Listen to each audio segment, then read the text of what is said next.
एक रीमा, ये देख एसबीआई क्लर्क की 14,000 वैकेंसीज आई है अभी। तो इसके बारे में और डिटेल्स। और डिटेल्स देखने के लिए ये हमारा वीडियो देखिए। ठीक है। मेनली 4 टाइप्स के रोल्स होते हैं। पहला होता है प्रोबेशनरी ऑफिसर मतलब पीओ, सेकंड होता है क्लरिकल लेवल, थर्ड होता है स्पेशलाइज्ड ऑफिसर मतलब एसओ, एंड फोर्थ होता है RBI grade B. Mainly 3 types की गवर्नमेंट बॉडीज है जो ये एग्जाम्स कंडक्ट करती है। फर्स्ट है आईबीपीएस। आईबीपीएस मतलब institute of banking personnel selection, जो PSUs and regional rural banks के लिए वो कंडक्ट करती है एग्जाम्स। सेकेंड गवर्नमेंट बॉडी है state bank of India, and third government body है रिजर्व बैंक ऑफ इंडिया मतलब आरबीआई, जो सेंट्रल गवर्नमेंट आप सब वो नाम से ही जानते होंगे। अब हम बात करेंगे टाइप्स ऑफ बैंकिंग एग्जाम्स कि कितने कितने टाइप्स के बैंकिंग एग्जाम्स होते हैं। फर्स्ट होता है आईबीपीएस मतलब institute of banking personnel selection. उसमें मेनली 3 टाइप्स की एग्जाम्स होती है। फर्स्ट होता है आईबीपीएस पीओ, सेकंड होता है आईबीपीएस एसओ, एंड थर्ड होता है आईबीपीएस क्लर्क। आईबीपीएस पीओ मतलब जो मैनेजरियल रोल्स होते हैं गवर्नमेंट बैंक्स मतलब पीएसयूज और आरआरबीज में, वो आईबीपीएस पीओ से ले जाते हैं। फिर एसओ में स्पेशलाइज्ड ऑफिसर का मतलब ये होता है कि आईटी, लॉ और एग्रीकल्चर के लिए जितने भी ऑफिसर्स को रिक्रूट किया जाता है उनको ये एग्जाम नेसेसरी है। एंड थर्ड है आईबीपीएस क्लर्क, कि क्लर्क मतलब जो हम कस्टमर रिप्रेजेंटेटिव से जो भी होते हैं, जब हम बैंक में जाओ तब जो आपके कस्टमर रिप्रेजेंटेटिव होते हैं वो सब क्लरिकल लेवल के होते हैं। सेम होता है एसबीआई में। एसबीआई में भी पीओ होता है, फिर क्लर्क होता है एंड एसओ भी होता है। Same with the RRBs also, regional rural banks also, कि उसमें भी पीओ होता है, फिर क्लर्क होता है और स्पेशलाइज्ड ऑफिसर भी होता है। फोर्थ रेगुलेटरी बॉडी जो हमारी है वो है आरबीआई।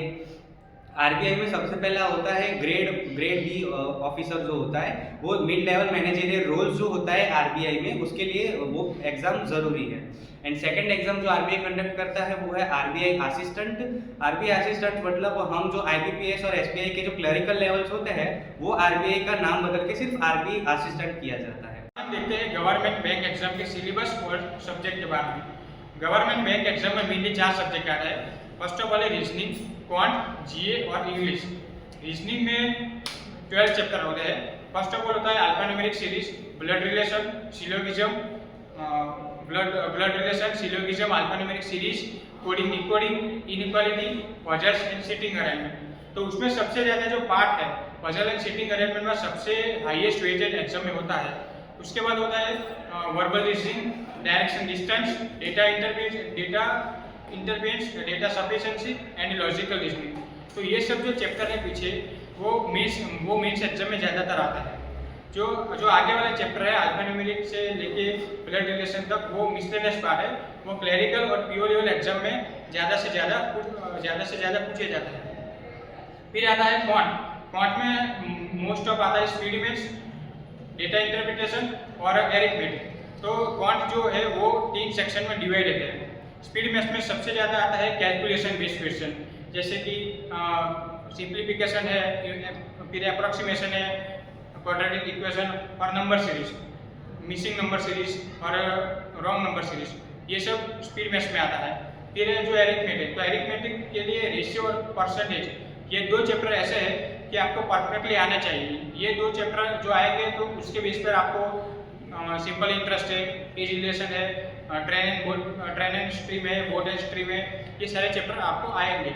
उसके बाद है डीआई यानी कि डेटा इंटरप्रिटेशन। डेटा इंटरप्रिटेशन का जो पोर्शन है वो प्रीलिम्स और मेंस में सबसे ज़्यादा है। डीआई में बहुत सारा डीआई आता है, जैसे कि पाईग्राफ है, पाई चार्ट है, बार ग्राफ है। तो ये सब प्रीलिम्स एग्जाम में भी आता है और मेंस एग्जाम में उसका पूरा सब्जेक्ट बन जाता है। उसके बाद है इंग्लिश। इंग्लिश में सबसे ज़्यादा रीडिंग कॉम्प्रिहेंशन, यानी कि बड़े बड़े पैसेज देते हैं वो लोग एग्जाम में, और उसमें से 10 या 5 क्वेश्चन आपको पूछते हैं। तो उसमें से जो आपकी रीडिंग स्किल अच्छी होगी तो ये जो आरसी का पोर्शन है वो सबसे ज़्यादा इंग्लिश में आपको मार्क दिलाते हैं। उसके बाद है pillars, cloze test, connectors, column based और वर्ड स्वेप और मिसपेल में होता है कि जो आपका वर्ड होता है उसमें जो एरर दी होती है वो आपको करेक्ट करनी होती है। और जो इंग्लिश में ग्रामर के रूल्स है उसके बेस पर आपको जो एरर डिटेक्शन का क्वेश्चन आता है वो 5 या 10 मार्क का आता है। तो वो आप ज़्यादा से ज़्यादा ग्रामर के रूल्स पढ़ोगे तो आपको वो इम्प्लीमेंट करना होता है जो एरर डिटेक्शन का पार्ट है उसमें। फिर आता है जीए। जीए में मोस्ट ऑफली होता है करंट अफेयर्स। करंट अफेयर यानी कि अभी जो हाल में क्या चल रहा है, जैसे कि कोई गवर्नमेंट स्कीम लॉन्च होती है, कुछ बड़ा जो इवेंट होता है, कुछ मैच होती है, या फिर कुछ बड़ा डिसीजन होता है, तो वो करंट अफेयर में जीए आता है। जीए के बेस पे वो करंट अफेयर का पूरा पोर्शन बनता है। और उसके ऊपर आपका जो बैंकिंग का स्टैटिक अवेयरनेस है, बैंकिंग अवेयरनेस है। बैंकिंग अवेयरनेस में ज़्यादा से ज़्यादा आपके बैंकिंग के रिलेटेड क्वेश्चन पूछे जाते हैं। उसमें से टाइप्स ऑफ अकाउंट है, जैसे कि करंट अकाउंट है, सेविंग अकाउंट है, एफडी अकाउंट है, ये सब पोर्शन आता है। फिर बैंक में किस किस तरह से डिपार्टमेंट होते हैं, किस किस तरह से वो वर्क करते हैं, एफडी क्या है, फिर इंटरेस्ट क्या है, कैसे इंटरेस्ट कैलकुलेट होता है, ये सब बैंकिंग अवेयरनेस में आता है। स्टैटिक अवेयरनेस में भारत की कैपिटल्स क्या है, फिर हैदराबाद की कैपिटल्स क्या है, स्टेट के अकॉर्डिंग क्वेश्चन पूछते हैं, फिर स्पोर्ट्स के अकॉर्डिंग क्वेश्चन पूछे, तो ये सब स्टैटिक अवेयरनेस में आता है। उसके अलावा जो कंप्यूटर एप्टीट्यूड है वो IBPS RRB में आता है। जो कंप्यूटर सिर्फ नाम का कहलाता है, बाकी कोई एग्जाम में कंप्यूटर का क्वेश्चन दिखता नहीं है। पर कंप्यूटर का जो सब्जेक्ट है उसमें ज़्यादा से ज़्यादा बैंकिंग का कंप्यूटर आता है, जैसे कि कोई नेटवर्किंग है, बाइनरी कोडिंग है, वो सब क्वेश्चन मेंस में देते हैं IBPS RRB में। बाकी कोई एग्जाम में कंप्यूटर का क्वेश्चन आता नहीं है। तो ये थे उसका सिलेबस और ये थे उनकी सब्जेक्ट्स बैंकिंग एग्जाम के। बैंकिंग एग्जाम की पैटर्न के बारे में तो सबसे पहले हम डिस्कस करते हैं क्लरिकल एग्जाम की पैटर्न के बारे में। तो IBPS clerk, SBI clerk, RBI assistant और IBPS RRB क्लर्क, इन सब की जो एग्जाम पैटर्न होती है वो सेम होती है। उसमें सबसे पहला स्टेज होता है प्रीलिम्स एग्जाम। प्रीलिम्स एग्जाम में आपका 100 मार्क का पेपर होता है। रीजनिंग 35 क्वेश्चन, 35 मार्क्स और 20 मिनट्स दिया जाता है पर सेक्शन। क्वांट का 35 क्वेश्चन, 35 मार्क्स और 20 मिनट्स। इंग्लिश का 30 क्वेश्चन, 30 मार्क्स और 20 क्वेश्चन। इस तरीके से 1 घंटे का ड्यूरेशन आपको प्रीलिम्स के एग्जाम में दिया जाता है। प्रीलिम्स का जो क्लरिकल का पेपर है वो 100 मार्क का होता है। उसके बाद आता है क्लरिकल मीन्स। उसमें SBI clerk, IBPS clerk means, RBI assistant means और IBPS RRB क्लर्क मीन्स, ये 4 एग्जाम का मीन्स हम देखते हैं। उसमें सबसे पहला आता है reasoning, 45 question, 35 marks. GA 40 question, 60 mark. Quant 60 question 60 mark. और जो इंग्लिश का क्वेश्चन होता है वो 40 क्वेश्चन 40 मार्क का होता है। मेंस के पेपर में, क्लरिकल के पेपर में डिस्क्रिप्टिव राइटिंग नहीं आता है, उसमें 3 घंटे का टाइम दिया जाता है और मेंस का जो पेपर है वो 200 मार्क का आता है। अब हम बात करेंगे कट ऑफ के बारे में। तो इसमें जो कट ऑफ है वो जनरल की होती है। प्रीलिम्स के एग्जाम में क्लरिकल में 70 अप मार्क होता है। OBC में 85 तक जाता है। और जो SC है, OBC है और उसके अलावा जो EWS है उसमें 80 अभी कट ऑफ जाता है। तो ये था क्लरिकल की एग्जाम पैटर्न। अब हम बात करेंगे प्रोबेशनरी ऑफिसर के एग्जाम पैटर्न। इसमें SBI, IBPS, SBI, RBI grade B, SBI, RBI grade B, RRB की हम एग्जाम पैटर्न के बारे में बात करेंगे। तो इसमें सबसे पहला आता है प्रीलिम्स। प्रीलिम्स में आता है 23 सब्जेक्ट आते हैं मेनली, क्वांट, रीजनिंग और इंग्लिश। क्वांट में 35 मार्क्स, 30 क्वेश्चन, 35 मार्क्स, 35 क्वेश्चन और 20 मिनट्स का टाइम दिया जाता है। रीजनिंग के पेपर में 35 मार्क्स, 35 क्वेश्चन, 20 मिनट्स और इंग्लिश में 30 क्वेश्चन, 30 मार्क और 20 मिनट्स का टाइम दिया जाता है। इस तरीके से PO के पेपर में 1 घंटे का पेपर पूरा होता है। उसमें 1 घंटे का पेपर होता है। और SBI PO, IBPS PO, RRB PO, ये सभी के एग्जाम में प्रीलिम्स की पैटर्न क्लर्क और PO भी दोनों में सेम होती है। टोटल 100 मार्क्स का पेपर होता है। अब हम बात करेंगे PO मेंस के बारे में। वो जो सबसे टफेस्ट एग्जाम माना जाता है SBI PO मेंस। सभी बैंकिंग एग्जाम में SBI PO मेंस की जो पैटर्न है वो हम डिस्कस करेंगे। उसमें सबसे पहला आता है डिस्क्रिप्टिव राइटिंग, वो 50 मार्क्स का आता है, जिसमें ईमेल्स और लेटर्स वो दोनों लिखने होते हैं, वो दोनों कंप्यूटर में टाइप्स करने होते हैं। फिर आता है रीजनिंग।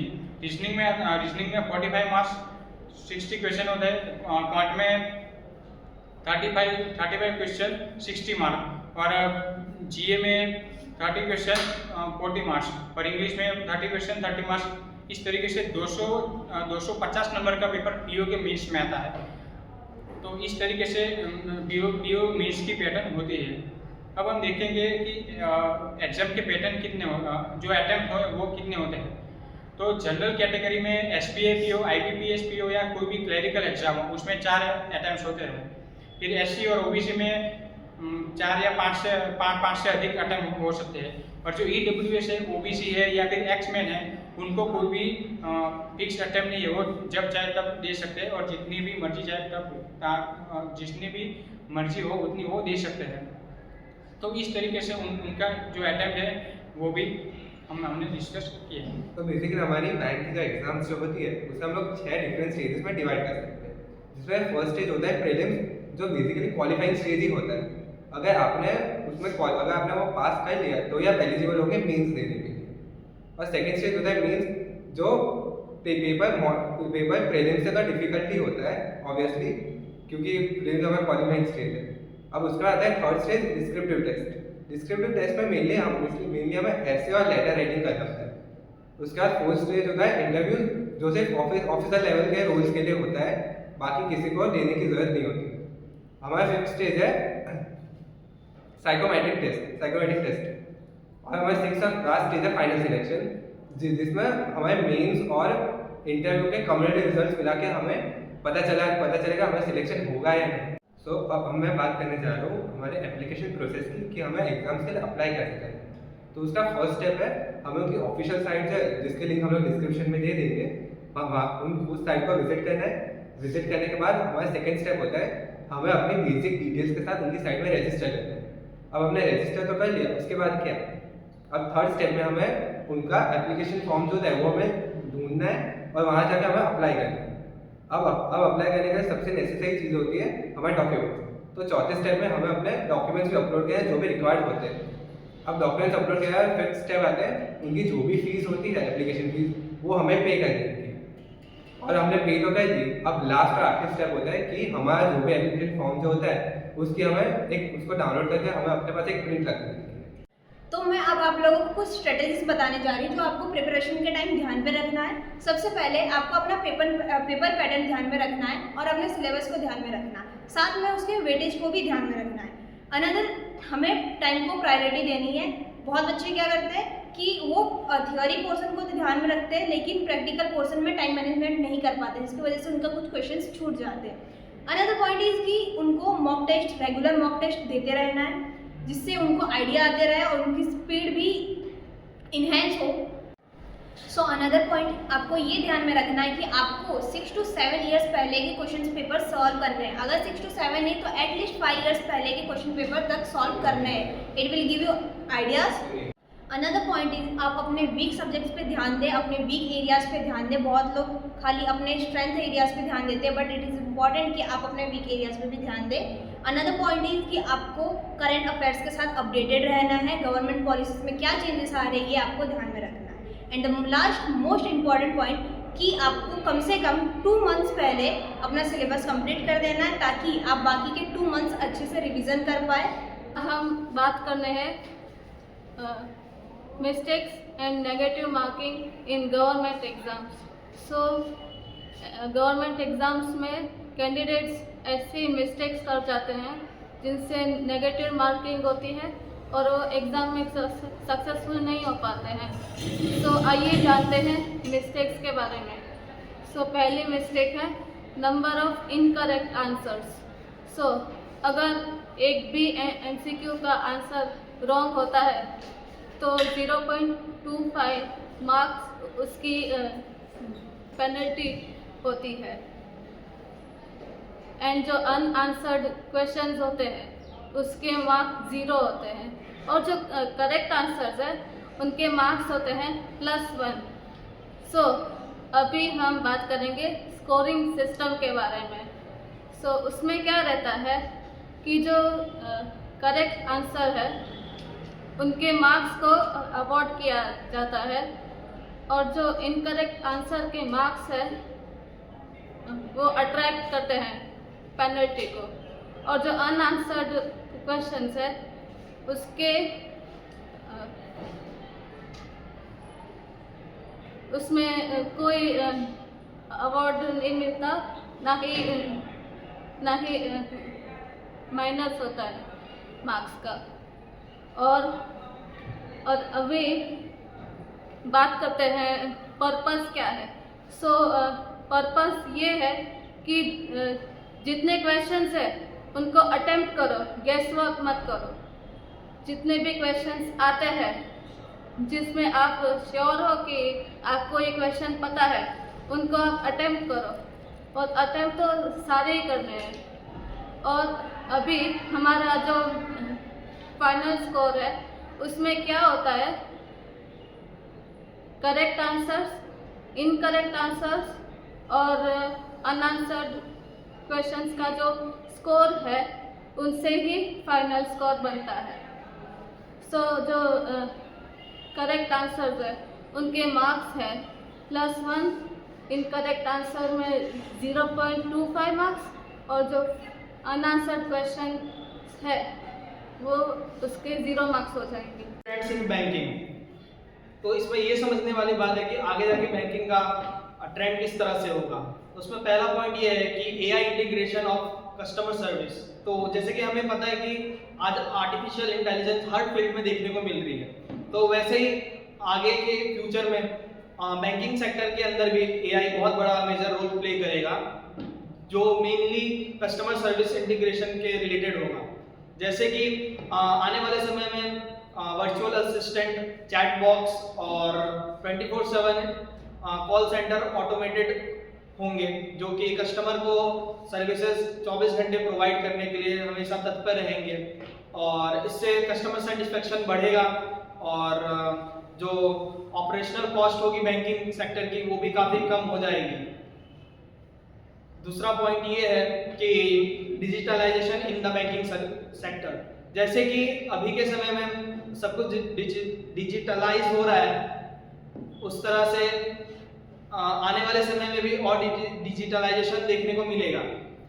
और इसके लिए जैसे कि बैंक्स अभी अपने बैंकिंग एप्स दे रहे हैं, पेमेंट सॉल्यूशंस के लिए भी वो लोगों ने जैसे कि पेटीएम और बैंक से लिंक करके, आधार कार्ड से लिंक करके सबको सर्विस प्रोवाइड कर रहे हैं। उस तरह से आने वाले समय में बैंक्स और भी सर्विसेज प्रोवाइड करने के लिए देखेगी। जैसे कि अभी हमें लोन लेने के लिए या डॉक्यूमेंटेशन के लिए बहुत कॉम्प्लेक्सिटी वाले प्रोसेस से गुजरना पड़ता है, पर आने वाले समय में आप घर बैठे लोन ले सकेंगे। और अपने अकाउंट ओपन करने के लिए भी आपको कहीं कहीं ब्रांच पे विजिट करना पड़ता है, पर आने वाले समय में आप सिर्फ एक सिंगल क्लिक पे भी फ़ोन पे आप क्लिक करते ही आप अपना ओपन कर सकेंगे बैंक अकाउंट। तीसरा पॉइंट ये है कि जैसे जैसे डिजिटलाइजेशन बढ़ता जा रहा है, वैसे साइबर सिक्योरिटी की भी बहुत ज़्यादा ज़रूरत पड़ेगी बैंकिंग सेक्टर में, और इसके लिए सारे बैंकिंग सेक्टर्स के जितने भी बैंक्स हैं वो हमेशा ध्यान देंगे इस चीज़ के लिए कि साइबर सिक्योरिटी को कैसे और स्ट्रॉन्ग किया जाए। तो आने वाले समय में बहुत सारे सॉफ्टवेयर्स और टेक्नोलॉजीज का इस्तेमाल होगा और बैंक इसे इम्प्लीमेंट करेंगे अपनी सिक्योरिटी, साइबर सिक्योरिटी बढ़ाने के लिए, जिसमें मल्टी फैक्टर ऑथेंटिकेशन होगा, आइडेंटिटी वेरिफिकेशन होगा और एनक्रिप्शन होगा। और इससे जो कस्टमर्स होंगे वो लोगों का ट्रस्ट बढ़ेगा कि वो ऑनलाइन सर्विसेज जो भी प्रोवाइड कर रहे हैं बैंक, उसको अच्छे से और इस्तेमाल कर सके वो, और जो भी डेटा है वो सिक्योर्ड फील हो सके। फोर्थ पॉइंट ये है कि फाइनेंशियल प्रोग्राम्स होंगे पब्लिक को समझाने के लिए कि आगे जाके जो भी कॉम्प्लेक्सिटीज आने वाली है फाइनेंस को लेके, जैसे जैसे नए नए स्कीम्स और नए नए इन्वेस्टमेंट्स और सेविंग्स के रिलेटेड नई नई चीज़ों का ग्रोथ होगा, वैसे वैसे कॉम्प्लेक्सिटी बढ़ती जाएगी इन्वेस्टमेंट्स और सेविंग्स को लेके। तो इसके लिए बैंकिंग एक बहुत बड़ा मेजर रोल प्ले करेंगी। उनको एजुकेट करने के लिए वो नए नए प्रोग्राम्स लेके आएंगे, कॉन्फ्रेंस के द्वारा, वर्कशॉप्स के द्वारा, और जो कि इंटरैक्टिव होंगी, जिसमें डाउट्स और गाइडलाइंस दिए जाएंगी कस्टमर्स और पब्लिक को किस तरह से वो इन्वेस्टमेंट और सेविंग्स कर सकें। फिफ्थ पॉइंट ये है कि एक्सपांशन ऑफ ब्रांचेस होंगे बैंक्स की इन फ्यूचर। जैसे कि हम लोगों को पता है डिजिटलाइजेशन हो रहा है, और पर कोई जगह ऐसा है जहाँ पे अभी इंटरनेट एक्सेसिबल नहीं है, और ऐसी जगह पे जो फिजिकल एग्जिस्टेंस होंगे बैंक्स की वो इस्टेब्लिशमेंट करा जाएगा ताकि हर जगह बैंकिंग सर्विसेज पहुँच सके। जो भी मैंने अभी 6 के 6 पॉइंट्स डिस्कस किए हैं उसको हैंडल और मैनेज करने के लिए एक सुपीरियर लीडर होता है, जिससे का पोस्ट स्पेशलाइज्ड ऑफिसर होता है, जो कि सारे ये डिपार्टमेंट्स को हैंडल करता है। Thank you.